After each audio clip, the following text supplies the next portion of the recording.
PlayStation Universe. Kyle Prawl, Will Robinson here. We've been talking about a lot of games so far this D3. Our impressions videos are going up on the site, but now we're going to go to something a little bigger, something that everyone's been looking forward to, and that made a pretty bombastic debut at EA's presser, and that game is Mirror's Edge Catalyst.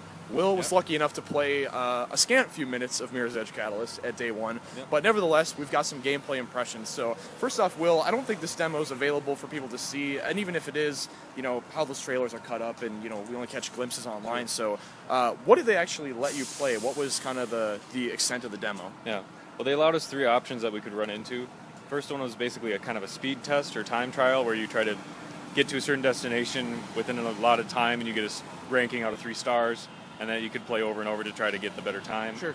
The other one was called a billboard hack, which you're supposed to change a billboard in the city with the runner logo with like Faith's eye, kind of iconic logo for that. And then the third one was a delivery mission where you pick a pick-up and drop-off kind of thing, where you basically grab like a USB drive out of a box, and then you ran across the city, and you fought some different enemies that were around, and then you dropped it off, and that was the end of that. So. Okay, so kind of a varied look at a few different elements of the game. Yeah, but it was... I assumed how they set it up, it sounded like we would only have time for one, so we only had about 15 minutes to play the game. So I jumped right into the delivery because I wanted to see how the combat has changed now as it evolved. When I talked about it earlier, I was worried about the trailer when they showed all the enemies that didn't have any weapons. Right. Basically all of them that I ran into, about the dozen or so, had weapons. Okay, so that worries out the window. Yeah, so that was fine, and then but they also balanced it with a new system that they kept talking about, which is called flow. Okay. So they said as long as you're in flow, which means as long as you're maintaining momentum while you're running, you won't get hit by the bullets. So basically, you just kind of think of her as like kind of moving and dodging, so they're not aiming to try to keep them something guessing. That happens automatically. Yeah, so as long as you keep moving, you're not going to get hit, but as soon as if you stop to engage one of the enemies, if there are others shooting at you, you're going to get hit. Okay. And it can be a dangerous type of thing, but they had a lot of things where, like, my go-to automatically when I was running towards enemies is doing a slide, and she kind of went down, kicked out their legs, and then kicked them in the gut into the air, and then they fell down. Great so it was cool cinematics, and there was a finisher that I don't know if it was scripted because it was the last enemy, or if it was something that actually just happened because of how I approached him. But she did kind of like a windmill kind of spin kick and kind of flipped him around and then punched him in the chest or in the back, I can't remember. But so I'm going to assume that it plays as smoothly or even slightly better than the original game. I mean, how did you notice it at that subtle level, that nuanced level? How did it feel to run around in that world? It's been a long time since I played the first one, so it's hard to really compare. Yeah. But it was a good way, but part of it that they were promoting was the free world experience where you can kind of explore and you're not locked into a certain path.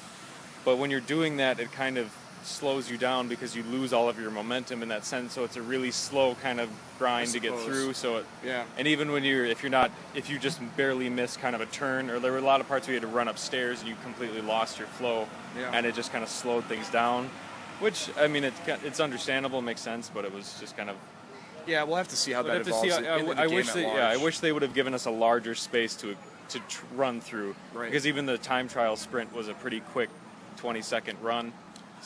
And visually, how did it come across? Because my takeaway from the trailer, as I mentioned in our EA reactions, was that it kind of had a more, I don't want to say photorealistic style, because that's not where we're going, but it certainly seemed less of the stark, contrasting white and red visuals that was all about the original game. I mean, maybe that didn't carry over to the demo. Maybe it does look like the original. It almost looks identical to the original. Really? Yeah, which is fine, because I love the style for that game, but the demo opened up with kind of a sequence that takes place in the game. It was what we saw in the trailer was that she was walking out of like this in prison type of place. Yeah.